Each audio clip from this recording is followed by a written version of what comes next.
哇！今日好耐都冇食過牛肉啦，又嚟到我最中意嘅南國牛莊，今日整翻餐。南國我係嚟過好多次啊，咁今年冬天係咪嚟過，一直係我嘅遺憾嚟嘅，所以今日嚟多次。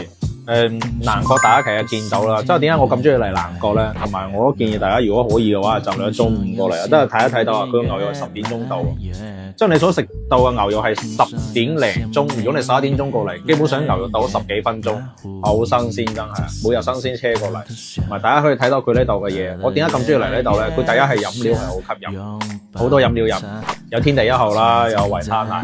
我想試問其實全東莞有幾多間店係有維他奶或者有天地一號俾你飲？我話俾你聽，絕無僅有，好少。我之前有嗰啲已經執晒啦。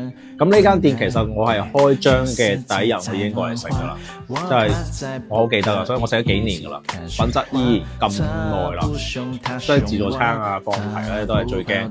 哇！開張開咗一段時間之後，啲嘢嘅品質係越嚟越差，但係佢呢間就唔會啦。真係已經2-3年啦，我印象當中已經食咗2-3年，佢品質依然係保存得咁好，真係好令我驚訝。過嚟試下，停車又免費，真係好多嘢食。